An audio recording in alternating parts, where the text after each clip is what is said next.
káàárọ̀ ẹ sì kú dédé àkókò yìí ó gbogbo ẹ̀yin ọmọ adúláwọ̀ nílé àti lóko. Adúpẹ́ lọ́wọ́ gbogbo yín pátá.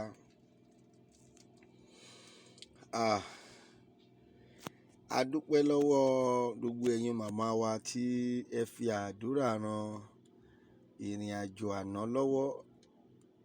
Àwọn bàbá wa, àwọn màmá wa, àwọn ẹ̀gbọ́n wa, àwọn àbúrò wa lọ́kùnrin àti lóbìnrin tí ẹ fi àdúrà tí ẹ fi bá wa ran ìrìn àjò rálì tàná tẹ́ fi ràn lọ́wọ́. Adúpẹ́ lọ́wọ́ yín. Gbogbo ẹ̀yin èèyàn wa pátá ní Amẹ́ríkà, Canada, UK, Dublin, gbogbo Europe pátápátá, Asian country, Africa, gbogbo continent tí àwọn adúláwọ̀ wà, ọmọ Yorùbá, àwa dúpẹ́ lọ́wọ́ yín. Adúpẹ̀pẹ́ òkun. Ẹ ṣé, ojú ò ní tì yín. Mo tún fi àkókò yìí tún kí gbogbo wa pátá pé happy Sunday. Ẹ ṣé gan ni. Ẹ̀yin àgbàlagbà ní ọbẹ̀ kì í mì níkùn àgbà. Bó ò bá sì nídìí, obìnrin kì í jẹ́ kó mólú o. Ọ̀rọ̀ mẹ́ta ni mo máa yán nínú fídíò mi ti àárọ̀ yìí. Ìkíní ni wípé ẹ jọ̀ọ́ gbogbo ibikíbi tí ẹ bá ti ń rí fídíò yìí, ẹ share ẹ̀ kí gbogbo ọkàn àwọn màmá wa, ọkàn àwọn bàbá wa, kí ọkàn wọn lè balẹ̀. Olúwa ló rán àwa níṣẹ́, ìránṣẹ́ Ọlọ́run sì ni wá. Bó ti wù kó rí kí àwọn ọ̀dà ìránṣẹ́ Ọlọ́run, bó ti wù kó rí kí wọ́n present wa fún yín pé àdá ológun ni wá. Èmi jẹ́ kó yé yín dáadáa wípé ìránṣẹ́ Ọlọ́run ni wá. Listen, mo fẹ́ kó ro ọ̀rọ̀ yìí wò lẹ́yìn. Mo fẹ́ kó sọ nípa ọ̀rọ̀ yìí wò. Ìjọ́kíjọ́ ìwọ rò tí ìránṣẹ́ Ọlọ́run ẹ̀ tí ó bá preach tó wá sọ fún ẹ wípé sórí àwọn aláṣọ white yẹn, sórí babaláwo òkùnkùn ni wọ́n, má dọ́dọ̀ wọn. Lọ ronú ẹ̀ dáadáa pé ṣé ohun tọ́lọ́run rán wa nìyẹn. Bá a bá tiẹ̀ jẹ́ òkùnkùn, táwa mọ̀ wípé a kì í ṣe òkùnkùn ṣùgbọ́n wọ́n pè wá ní òkùnkùn fún yín, kò jẹ́ kí pásítọ̀ yín dá ọ̀tá sílẹ̀ láàárín ènìyàn tí Ọlọ́run dá. Ibi tí problem ti kọ́kọ́ ṣẹlẹ̀ nínú ayé yìí ni kò jẹ́ kí ìmáàmù ẹ kó dá ọ̀tá sílẹ̀ láàárín ènìyàn tí Ọlọ́run dá. Ẹni tí kò lè dá, ó gbọ́ ni, ẹni tí kò lè dá, tí kò lè dá nǹkan kan, common eṣinṣin tó kéré yìí kò lè dá. Ṣé bólúwa ṣe kọ́ wa nìyẹn? Ó ní love thy neighbor according to thyself. Ibi tí ìfẹ́ tó ti bàjẹ́ nìyẹn. Ibi tí wàhálà ti dé bá orílẹ̀-èdè nìyẹn. Nítorí pé right from the beginning, àwọn tí a fi ọkàn wa lé, àwọn tí a gbọ́kànlé tí ó ti kọ́ wa ní ẹ̀kọ́ débi wípé sórí ṣọ́ọ̀ṣì torí yẹn, abọ̀rìṣà ni wọ́n o, Ògún ni wọ́n ń bọ́ ń bẹ o, kíní ló ń bọ́ ń bẹ o. Due to that, ó ti activate ọkàn àwọn èèyàn débi pé wọ́n rí wa gẹ́gẹ́ bí ọ̀tá wọn pé má débẹ̀ o. Ìwọ lọ ronú ohun tí mo sọ yìí. Irú pásítọ̀ tó wá ń sọ yìí tó dọ̀tá sílẹ̀ láàárín èmi àti ẹ, ṣé ìránṣẹ́ Ọlọ́run ni? Ó dẹ̀ ní love thy neighbor according to thyself. Àwọn bàbá wa kan pè mí, wọ́n ní ṣé mo rí gbogbo ohun tí mo sọ yìí? Wọ́n ní àwọn òrírù ìránṣẹ́ bí wọ́n ṣe máa ń sọ̀rọ̀, wọ́n ní ọ̀rọ̀ yẹn máa ń yí àwọn. Is a deeper life. Ẹni tí mò ń sọ yìí, ó ní bàbá, ó ní wọ́n kó àwọn débi wípé deeper life máa gbọ́ mi lórí fídíò yìí o. Ó ní wọ́n kó àwọn débi wípé táwọn bá ti rí ẹlòmíì tó fẹ́ preach bá ní kó máa gbé kúrò ńbẹ̀ ni. wọ́n kì í wo other preaching, wọ́n kì í wo other culture. Ohun tí wọ́n ń kọ́ wọn níbẹ̀ nìkan ni wọ́n sọ fún wọn wípé òun ni òtítọ́. Nítorí ẹ̀ ni wọ́n ti cultivate mind wọn, wọ́n ti cultivate brain wọn, wọ́n ti data nǹkan tí kò jẹ́ kó rí bẹ́ẹ̀. Ó dá ọ̀tá sílẹ̀ láàrin èmi àti ẹ̀. Ṣé ìránṣẹ́ Ọlọ́run ni? Ṣé ìmọ̀ọ́mù nìyẹn? Ìmọ̀ọ́mù tó ń píríṣì wípé ìwọ kìrìsìtẹ́nì abọ̀rìṣà ni, kí wọ́n sọ pé àwọn kìrìsìtẹ́nì, àwọn mùsùlùmí kí wọ́n má bá kìrìsìtẹ́nì ṣe. Ṣé ẹ dá mi lóhùn, ṣó dá èèyàn ni? Ẹ̀yin ọmọ Yorùbá, ẹ̀yin tí ẹ mọ̀rọ̀ gbọ́, ẹ jẹ́ ká fara balẹ̀ dáadáa kí ẹ lè yànnàná ọ̀rọ̀ yìí dáadáa. Ẹ dá sí ètò yìí, kẹ́dẹ̀ ṣíà ẹ̀ kí ó lè kàn wọ́n. Mo ti sọ̀rọ̀ yẹn. Ṣé bí wọ́n ń wo fídíò tẹ́lẹ̀, wọ́n kì í wo TV tẹ́lẹ̀ náà. Wọ́n ní kó máa wo ohun tí àwọn ń sọ nìkan, that is deeper life. Kúmúyì ló sọ, ó ní kó máa wo TV, kó máa wo ẹni tóun bá jà ti sọ nìkan ní kó máa gbọ́. Wọ́n dẹ̀ tẹ̀lé. Ó ti pẹ́, kì í ṣe Yorùbá nation lèmi ti jáde lórí ọ̀rọ̀ àwọn olórí burúkú tó pera wọn ní ìránṣẹ́ Ọlọ́run yìí náà. Èmi lọ wò mí dáadáa, lọ wo Ṣómúyìwá Ọlọ́ládé Àlàbá, lọ wò ní orí Facebook, kó lọ́wọ́ dodo àwọn fídíò yẹn ní kọ́lé mi ti ń bá wọn fa wàhálà. Olúwa ló kọ̀ sọ wípé àkókò tó kí dogo ojú pátákó lè ṣí. Wọ́n kì í wo anything. Wọ́n fi yé wọn pé tó bá ti lè wo ẹ̀mí burúkú máa wọnú wọn, tí ó dẹ́kun wọ́n avoid wọn láti má máa wo TV. Kí ló dé? Ọ̀rọ̀ kìíní nìyẹn o, tí àwọn pásítọ̀ ẹ̀ tí wọ́n fi dá ọ̀tá sílẹ̀ láàrin èmi àti Ọlọ́run ló dá wa, pásítọ̀ kan ló dẹ o, tó fi dá ọ̀tá sílẹ̀ láàrin èmi àti ibi tí wàhálà ti ṣẹlẹ̀ sí orílẹ̀-èdè nìyẹn, ibi tí problem ti ṣẹlẹ̀ sí orílẹ̀-èdè nìyẹn. Bíbélì sọ pé láti inú ìjọ Ọlọ́run gangan lòun yóò ti bẹ̀rẹ̀ sí í ṣe ìdájọ́. Ó mọ ohun tó sọ, bàbá yẹn sọ fún mi wípé sẹ́ níbi tí wọ́n kó àwọn dé èmi náà dẹ̀ rí níjọ́ tí mo wọ inú mọ́tò. Nígbà yẹn mi ò tiẹ̀ tí ì ní mọ́tò ti pẹ́ gan, ṣùgbọ́n irun dàda wà lórí mi. Ọ̀nà bíi méjì ló ti ṣe fún mi. Mo wà nínú mọ́tò níjọ́ yẹn, mo wọnú mọ́tò láti Kétu, mo ṣe jókòó, mo wá jókòó sí mọ́tò dánfó, mo wá jókòó sí ara ògiri gangan, kẹyẹ kí n pè lógiri, ara páànù mọ́tò yẹn gangan, ibẹ̀ ni mo wà. Ẹni tó wá wọlé tẹ̀lé mi, wọ́n mọ̀ pé mi ti wà ń bẹ̀. Bó ṣe wọlé tó jókòó sí mi lẹ́gbẹ̀ẹ́ báyìí, tó ṣe rí mi báyìí, ó kọ̀ bẹ̀rẹ̀ sí fèdè fọ́ ni màkàkà poko pékéké. Mo pé àbí ẹ̀mí Ọlọ́run ló gbé wọ̀ bó ṣe rí mi ni. Létà ni mo rí pé èmi ló ń ṣépè fún. Dà tó yá ló bọ́ sílẹ̀ nínú mọ́tò, kò tẹ̀lé mọ́tò yẹn lọ láti Kétu. Ṣó ti rí pé wàhálà ti dé. Ìránṣẹ́ Ọlọ́run ẹ̀ ló ṣe bẹ́ẹ̀. Tí bá ń sọ̀rọ̀ ọ̀pọ̀lọpọ̀ máa lérò pé mi ò mọ ohun tí mò ń sọ. Bàbá kan pè mí láti Amẹ́ríkà lánàá, ó ní ó yẹ pè mí, mo bá ẹ̀ka àsán, ó ní má kí mi o. Ara àwọn tí wọ́n ti brainwash nìyẹn. Nítorí pé mo sọ̀rọ̀ pásítọ̀ ẹ̀, ṣé ò ń gbọ́ mi? Listen to me. Pásítọ̀ ẹ̀ ó lè ti bo ojú àwọn ènìyàn. Olúwa rán èmi jáde láti la ojú àwọn ènìyàn ni. Kò yẹ fún ìránṣẹ́ Ọlọ́run kankan kó dá ọ̀tá sílẹ̀ láàrin àwọn tí Ọlọ́run dá. Ibi tí wàhálà ti wà nínú ayé yìí nìyẹn.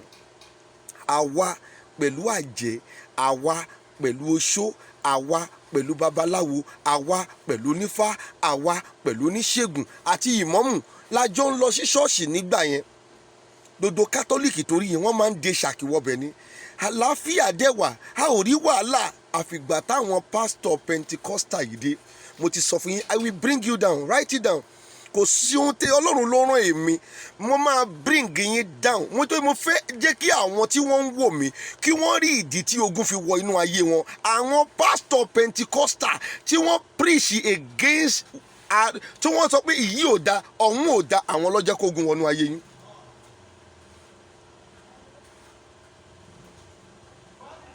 Àwọn ni wọ́n ti ogun sínú ayé ẹ̀. Ìwọ tó ń sáré kiri tó lóòlógun, pásítọ̀ Pentecostal ló ti sínú ayé ẹ̀. Nígbà tí wọ́n bá dàtọ́ dẹ̀ dé, wọ́n kọ̀ bẹ̀rẹ̀ sí ń preach ni. Wọ́n preach títí wọ́n ní àwọn oníṣàkì yẹn olóògùn ni wọ́n, kíní kan ní òkè. Ṣẹ́ni tí ẹ̀yin sọ pé olóògùn ni, ẹ dá mi lóhùn. Ṣẹ́ni yẹn lè fojú re wò yín? Ibi tí wàhálà ti ṣẹlẹ̀ nínú ayé nìyẹn. Wọ́n wá separate wọn kú. Wọn ò jẹ́ kí àwọn bàbá aláwo yẹn dodo wọn kí wọ́n wá sí church mọ́. Wọ́n separate wọn, àwọn náà lọ dúró sẹ́gbẹ̀ẹ́ kan, àwọn náà wá ń wò yín. wọ́n ń wo ìṣẹ́fẹ́yìn lẹ pè wọ́n lólógùn wọ́n wá ń kọlù yín ibi tẹ́ ti rí wàhálà nìyẹn. ṣùgbọ́n nígbà tí kò sí dodo nǹkan ìta àjọ wà pọ̀ àjọ ń jẹun jẹ pọ̀ ni àjọ ń ṣe dodo ẹ̀ pọ̀ ni a ò ríru wàhálà báyìí ayé sì dáa. ìwọ náà lọ ronú sẹ àfi kó kúrò lọ́dọ̀ àwọn pásítọ̀ ìgbé yìí àwọn pásítọ̀ burúkú tẹ tó wà ní chọ́ọ̀chì wọn tí wọ́n ń kọ́ ń kó ẹ lòdì sí ohun tí Ọlọ́run sọ tí wọ́n ń kó ẹ lòdì sí ẹni tí Ọlọ́run dá tí wọn ò lè dá. mo tẹ̀lé àǹtí mi lọ síbì kan bí mo ṣe wọ bẹ̀bọ́ làwọn fẹ́ lọ gba ilé wọ́n ní àwọn fẹ́ lọ gba ilé yẹn èmi dẹ̀ tẹ̀lé wọn lọ pé kí n lọ síbẹ̀ kí n lè lọ fi ojú tùnùkù pé ṣé léyìí da àṣẹ Deeper Life ló nílé kété tó rí irun orí mi báyìí wàláì ó lóun ò lè gbélé fún wa ṣẹ́yìn náà rí ohun tí mo sọ kò dẹ̀ ń ṣe 2 attempt kì í ṣe 3 attempt ó lóun ò lè gbélé ó sọ́kàn mi lójú ni wàláì mo fi ọjọ́ tí mo máa kú mo fi ọjọ́ yìí búra mo fi ọjọ́ tí wọ́n ní abẹ́ ò gbọ́dọ̀ kan irú yìí mo fi búra ṣé príṣì nìyẹn ibi tí wàhálà ti dénú ayé nìyẹn ibi tí ìdààmú ti dénú ayé nìyẹn ṣé èmi máa wá ríru ẹni tó sọ bẹ́ẹ̀ máa fojú rẹ̀ wò tí n bá rí oògùn ṣé mi ò ní fi kàn ibi tí wàhálà ti dénú ayé ibi tí wọ́n ti kógun sínú ayé yìí nìyẹn nígbà yẹn wọ́n wá separate dodo wọn àwọn tí wọ́n pé nínú ìfẹ́ ni wọ́n wà wọ́n jọ ń jẹ náà ní ìyá alágbájá wá jẹun jẹ o àjọ jẹ ẹ̀yà kínní kan wá ti so oúnjẹ àtàwọn ti ẹ̀dẹ́ láti chọ́ọ̀chì ń gbà yẹn ìgbà míì ọ̀dọ̀ àwọn mùsùlùmí láti máa jẹun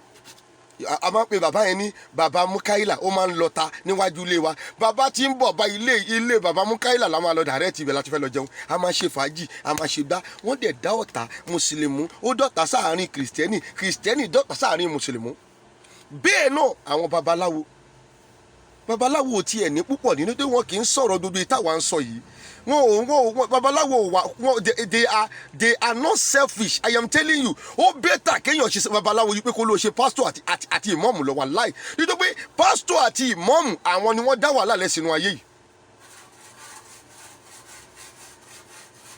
Change your mind I am telling you babaláwo tí wọ́n sọ wípé kò dá yẹn ó bẹ́tà pásítọ̀ ẹ̀ babaláwo tí wọ́n ní kò dá yẹn ó bẹ́tà ìmáàmù ẹ̀ nítorí pé lọ wò ó dáadáa ó lè rí babaláwo tó go against Christian àti Muslim láyé ó lè rí kí ó jáde lẹ́nu wọn Christian àti Muslim náà ló go against wọn àwọn ṣé ó lè wọ́n mama you just think about what I am saying ẹ kò fi ọkàn yín balẹ̀ wọ́n ti ẹ̀ ronú ohun tí mò ń sọ kò tí ẹ just má ì tí ì bu mi jókòó kó o ronú ohun tí mò ń sọ lọ béèrè lọ́wọ́ èyí àwọn bàbá wa nígbà yẹn ayé ò bàjẹ́ báyìí ojoojúmọ́ ni ayé ń bàjẹ́ sí báyìí ojoojúmọ́ ni wọ́n ń kàn wá lé mọ̀ níbo ni ọmọ 15 years ti rí fibroid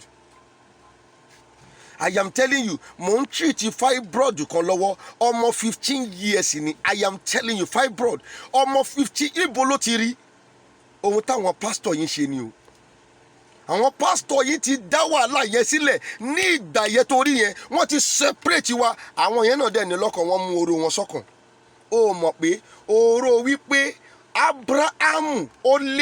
Abrahamu lé ìyàwó tí ó bímọ fún lẹ́yìn Sarah tó lè jáde ní oró tí mùsùlùmí ń dá títí dè nìyẹn oró kì í tán lẹ̀ ṣùgbọ́n tá a bá fẹ́ wọ ìjọba Ọlọ́run a máa mú oró yẹn a máa mú kúrò níbẹ̀ lọ́ka o tí mo sọ yìí dáadáa oró tí mùsùlùmí ń dá Christianity àwọn mùsùlùmí tí wọn ò gbọ́n ni o àwọn mùsùlùmí tí wọn ò lóye ni o àwọn ọmọ àlè mùsùlùmí ni mò ń sọ yìí o oró tí wọ́n ń dá Christianity lẹ́nu ni pé Abrahamu lé ìyá that is the first mother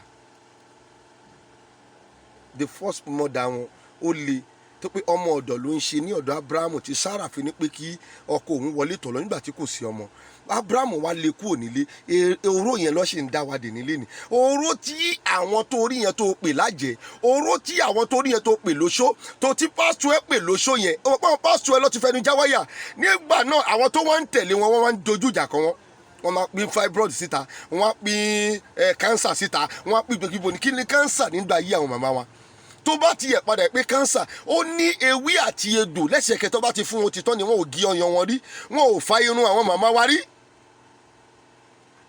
ayé sì ń lọ bó ṣe jẹ́ kó ṣe lọ ẹ kíyèsára o gbogbo ẹ̀yin èèyàn wa fídíò yìí lè má pẹ́ ṣùgbọ́n ohun tí mo fẹ́ drop níbẹ̀ yẹn òun ni mo ṣì ń drop lọ́wọ́ àwọn ló gbé ọ̀tá wọlé àwọn ni wọ́n jẹ́ kí ọ̀tá wọ àárín dodo àwọn gógó ni wọn ò jẹ́ ká dọ́rọ̀ wáyé. Ìyà tá a ṣì ń jẹ lónìí lọ́wọ́ ẹni tó ń pè ní Buhari, àwa dẹ̀ mọ̀ pé kì í ṣe Buhari ni wípé mùsùlùmí kìrìsìtẹ́nì, that is all ìyà tá a ṣì ń jẹ nìyẹn. If we are the same, tó bá jẹ́ pé ní tòótọ́ ìfẹ́ wà ní tòótọ́ kò lè ṣerú nǹkan tó ṣe yẹn. I am telling you, no Christian on this earth, no Christian on this earth will be in a position of a president that we do the way the Buhari is doing. Ṣùgbọ́n nítorí pé wọ́n jí ọmọ àlè mùsùlùmí, wọ́n jí ọmọ àlè, kì í ṣe dodo mùsùlùmí o, mi ò tako mùsùlùmí o, kì í ṣe dodo mùsùlùmí, ṣùgbọ́n àwọn kan wà tó jẹ́ pé àwọn ni wọ́n kó wàhálà bá gbogbo wa. I don't talk, mi ò ìjẹ ẹ̀sìn kọ́ là ń jà, kí a ò jàjẹ ẹ̀sìn lọ́wọ́ tá a wà yìí. Ohun tá a kàn sọ ni wípé kò lè kálukú lọ lọ́nà tiẹ̀. So therefore, ìwọ náà lọ ronú. Mo mọ̀dí tí mo ṣe débi ọ̀rọ̀ yìí lónìí, mo mọ̀dí tí mo ṣe débi ọ̀rọ̀ yìí láàárọ̀ yìí. Wọ́n kọ́ ṣíà ẹ̀ kó o lè ronú pìwàdà, kò jẹ́ kó o hate mi, kò yẹ kó o hate mi, kò yẹ kó o hate mi. Ṣó jẹ́ kí n sọ kọ́ fún ẹ, pásítọ̀ tá a jọ wà lẹ́gbẹ̀ẹ́ ara wa níbi tá a wà yìí, wọ́n hate wa.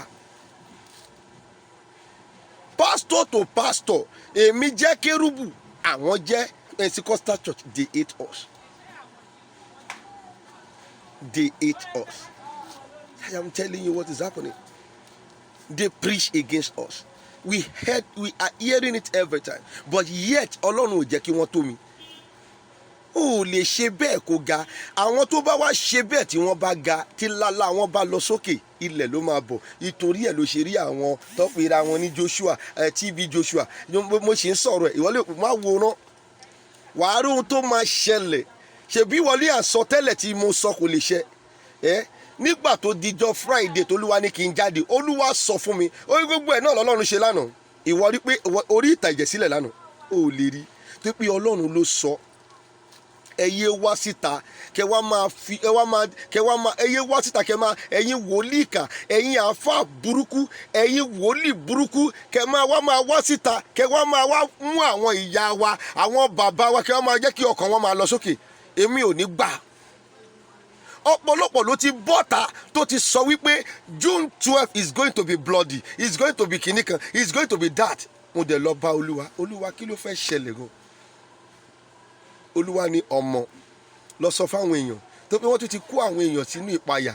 Lọ sọ fún gbogbo àwọn màmá wa ní gbogbo àgbáyé, kí n sọ fún gbogbo àwọn bàbá ní gbogbo àgbáyé, kí n sọ fún gbogbo wọn pátá wípé June 12 tó ń sọ yẹn ó máa dàbí ọjọ́ lásán ni, ó dẹ̀ máa wá, ó máa lọ. Ṣé June 12 ti lọ? June 12 ti lọ náà, bí ọjọ́ lásán ló ṣe rí. It's just like Thursday, it's just like Friday that we have used. That Saturday, it is just like that. Nothing happened. Ẹ gbà mí gbọ́, mi kì í ṣe èṣù, ohun tó Olúwa rán mi lèmi wá ṣe. Mi kì í ṣe agitator. I continue saying it. I am a prophet of God. I am a spiritualist. I run spiritual church and I do spiritual work. Kò jẹ́ kí ogun kó tó yìí. Kò jẹ́ kí ogun kó tó yìí rárá. Kò jẹ́ kí a rí wàhálà tó yìí rárá. Ṣẹ́yìn náà rí, ẹ wá bí June 12 ṣe rí. Sójú òtítì gbogbo àwọn alásọtẹ́lẹ̀ èké. Ẹ̀yin ò rí bí June 12 ṣe wà peaceful. Wọ́n ní wọ́n máa pààyàn, wọ́n máa yìnbọn pa wọ́n máa ṣe dá. Look at June 12. Olúwadé ní kí n bọ́ta níjọ́ Friday, ó ní kí n sọ wọ́n, that which is on the 11th of June 2021. Ó ní sọ fún gbogbo àwọn ìyá wa yìí tó pé wọ́n tún ti kó ọkàn wọn sókè. Wọ́n ti kó ọkàn wọn sókè, sọ fún gbogbo wọn pátá wípé June 12 tí wọ́n ń pariwo yìí gan, ó lóun ní Olúwa, ó ló máa dàbí ọjọ́ náà ní ọjọ́ tá a ti lò sẹ́yìn. Ó dẹ̀ rí bẹ́ẹ̀. Ẹ jọ̀ọ́, ẹ yé kó àwọn bàbá wa sí wàhálà, ẹ yé kó àwọn ìyá wa sí wàhálà. Kó o tó sọ̀rọ̀ jáde, ronú ẹ dáadáa. Tó bá yẹ pé wọ́n ló sọ pé wọ́n ló sọ. Bí kò bá jí Olúwa ló sọ, má parọ́ mọ́ Olúwa. Nítorí pé tó o bá parọ́, àwa máa lọ béèrè lọ́wọ́ ẹni tó ló sọ fún ẹ. As you ask access to God, I personally, Babaconfirm JP, I have access to God. I will go to him and ask, ṣé ìwọ ló sọ? Birida ali imoni brasa kolero.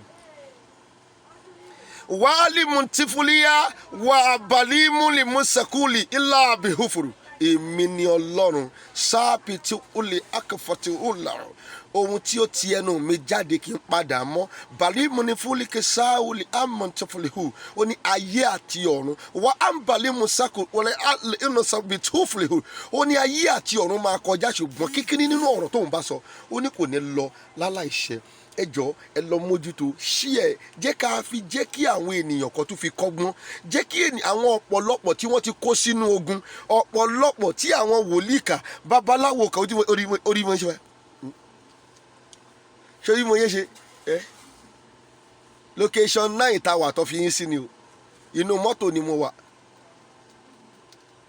ṣùgbọ́n kò wù mí láti ṣí iná mọ́tò yìí rárá kò wù mí láti tan AC mọ́tò yìí rárá ló ṣe pé mò ń bẹ sọ̀rọ̀ bẹ́ẹ̀ it doesn't mean I don't know what I am doing but location 9 tó bá yẹ pé wọ́n mú iná dé fún wa ni tá a ní iná tó gbà wípé iná ẹ̀tọ́ wa ni kò jẹ́ kí n wà nínú mọ́tò láti wá máa ní pé mo fẹ́ wá ṣe fídíò ṣùgbọ́n wọn ò rí pé iná ẹ̀tọ́ wa ni so therefore what kí la fẹ́ máa ṣe pẹ̀lú àwọn èèyàn bẹ́ẹ̀ and light is life without light there is no life forget about it.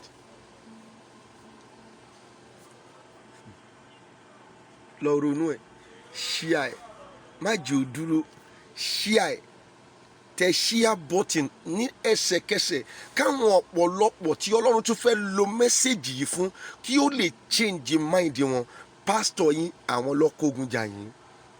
This is the last one tí mo máa drop nínú fídíò yìí. I am still going to do another video kí n tó tún wọnú service padà. Ẹ tún máa rí fídíò service wa lónìí tó jẹ́ Sunday which is on the 13th of June 2021. Ẹ sì tún máa rí yẹn náà kò possible ẹ̀yin màmá wa tẹ́ ń pè mí pé níbo ni oògùn wà oògùn tó máa fi ń yan ilẹ̀ mo ti sọnu fídíò kan lè rí ní yá ní last week ni oògùn tó fi ń yan ilẹ̀ àwọn bàbá wa nígbà yẹn àwọn bàbá wa ní oògùn tó máa fi ń yan ilẹ̀ yẹn oògùn kan wà màmá kan tiẹ̀ sọ dé wípé bàbá àwọn nígbà yẹn tó bá ti lè mú àdó yẹn tó ti fi kanlẹ̀ báyìí níṣe ni oyin máa jáde oyin máa bẹ̀rẹ̀ sí ń ta àwọn èèyàn mo wá béèrè lọ́wọ́ màmá yẹn mo ní ìgbà tí bàbá yín yẹn wà láyé kí ló dé tẹ́ ò ṣe béèrè ìdí iṣẹ́ yẹn lọ́wọ́ ẹ̀ kọ́ lè fún yín àwọn pásítọ̀ yín ti sọ pé kò need wọ́n ti pe wọ́n ní pásítọ̀ wa ti sọ pé gbogbo yẹn òkùnkùn ní náà òkùnkùn ní kò ga wọn ò ní ìdí gbogbo yẹn àwọn pásítọ̀ náà lọ sọ bẹ́ẹ̀ o àwọn pásítọ̀ ni wọ́n kọ́ wọn ó mọ̀ pé ọ̀pọ̀lọpọ̀ ní nǹkan tí àwọn pásítọ̀ olórí burúkú wọ́n dẹ̀ ń lo oògùn yìí àwọn ń lo oògùn wàláì mo fi ayé àti ọ̀run búrẹ̀ wọ́n ń lo oògùn mo fi ìpè búrẹ̀ wọ́n ń lò bàjẹ́ ni tí wọn ò bá lò báwo lọ ṣe ń ṣoríire wọ́n ń lo oògùn ẹ tó bá ní kó o má lo oògùn oògùn ló kó sínú ayé rẹ nítorí pé Ọlọ́run ló ní oògùn ó gbọ́ ni wọ́n ní ológun ní Olúwa sì ní orúkọ rẹ̀ ẹni tó bá ní kí ìwọ má lo oògùn tó bá ní kó o má lu ewé àti egbò obìnrin kan tún bá mi sọ mi ò tí ì sọ̀rọ̀ màmá yẹn tán màá tún drop ọ̀rọ̀ obìnrin yìí kó lè kọ́ ẹlẹ́kọ̀ọ́ obìnrin kan tún bá mi sọ lánàá láti Amẹ́ríkà listen carefully at the end of the day pastor ló ń preach fún ẹ wípé bàbá ẹ babaláwo ni don't go and meet your father is a babaláwo now ẹ̀yin ń béèrè pé níbo lògùn wà bàbá yín máa dógun lọ́nà ó mọ̀ pọ́n mú àlè ló máa sọ bàbá ẹ̀ pé bàbá mi ẹ fi iṣẹ́ yìí sílẹ̀ iṣẹ́ burúkú ni àwọn aláwo ọmọ àlè ló lè sọ bẹ́ẹ̀ fún bàbá ẹ̀ tí bàbá bá wá rí bẹ́ẹ̀ nínú ọkàn àwọn àgbàlagbà ayé àtijọ́ kan wọ́n lé wọn ní ọmọ àlè nìyí wọn ò ní fi oògùn sílẹ̀ oògùn ti lọ jẹ́ kí n sọ fún ẹ àwọn Àgbẹ̀kọ̀yà ti dógun wọn lọ gbogbo ìtàn ń ṣe ìwèrè ni wọ́n ń ṣe wèrè ni asíwìn ni wọ́n sì ń ṣe àwọn tí wọ́n bá wá ní oògùn lọ́wọ́ á jẹ́ wípé wọn ò sọ̀rọ̀ òdì sí bàbá wọn gbà yẹn ni wọ́n kún bàbá wọn lọ́wọ́ iṣẹ́ tí bàbá wọn ń ṣe wọ́n gbàgbọ́ ní bàbá wọn ṣe dóògùn lé wọn lọ́wọ́ mi ò lóògùn òsì o ṣùgbọ́n ìwọ tó ń béèrè oògùn ni mò ń sọ fún ẹ pé bọ́rọ̀ oògùn yìí ṣe rí nìyẹn ẹni tó bá ní kó o má lóògùn jẹ́ kí n tún sọ lẹ́ǹkan sí oògùn ló ń pè sínú ayé rẹ ewé àti egbò òun ni a fi ṣe oògùn tó bá ti kọjá ewé egbò ohun tó ń fò lókè ohun tó ń rìn nílẹ̀ àti ohun tó wà nínú omi tó ti kọjá òun ni kì í ṣe oògùn mi ìwé ní ẹ̀kọ́ ní kó lọ lo páàtì èèyàn kì í ṣe oògùn mo ti di nǹkan mi tó ń gbọ́ mi tó bá ti lè jẹ́ pé ewé egbò ohun tó ń fò lókè ohun tó ń rìn nílẹ̀ ọkà dáadáa nínú Genesis 1:29-31 wọ́n ní o má lo oògùn, oògùn ló ń kó sínú ayé rẹ̀. Ológun ni Olúwa, Olúwa sì ni orúkọ rẹ̀. ṣíà ẹ̀. Obìnrin kan tún pè mí lánàá, ó ní dádì mo testify ìtọ́rọ̀ tẹ sọ yìí, ó ní kò sí oògùn tóun ò lò tán, ó ní etí òun mo máa fún ẹ ní ìkíwọ náà lè lọ lò. Obìnrin yẹn lè lọ tún obìnrin yẹn máa wò mí, inú adẹ́dùn pé mo sọ fún ẹ, wàhálà inú obìnrin yẹn á dùn pé mo ṣe kiri, Amẹ́ríkà ló ti pè mí, á dùn pé mo sọ̀rọ̀ yìí fún ẹ. Ó ní etí òun máa ń yọyún, òun lógun wọ́n fún òun antibiotics ṣe dẹ̀.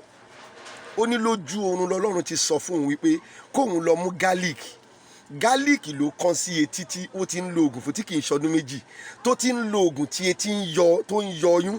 Garlic wọ́n lọ wò, mo fún ẹ níyẹn kí wọ́n lọ máa lò. Garlic èèyàn ló fún èmi náà, mo dẹ̀ ní láti fún ẹ kó lọ máa lò. Garlic ló kán sí etí tẹ́tí dẹ̀ sàn.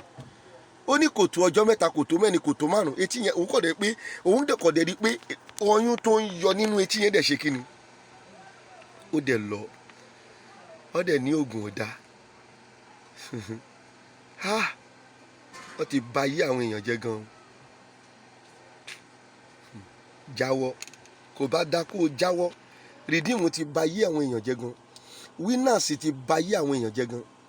Pastor Chris ti bà ayé àwọn èèyàn jẹ́ gan. Kisokaifo bà ayé àwọn èèyàn jẹ́ gan. Matthew Oshimolewo wọ́n ti bà ayé àwọn èèyàn jẹ́ gan. Deeper Life wọ́n ti bà ayé àwọn èèyàn jẹ́ gan. Olùkọ́yà tó ń pè ní MFM wọ́n ti bà ayé àìmọye àwọn 55 years wọn ò tí ì lọ́kọ, wọ́n wà ń bẹ̀.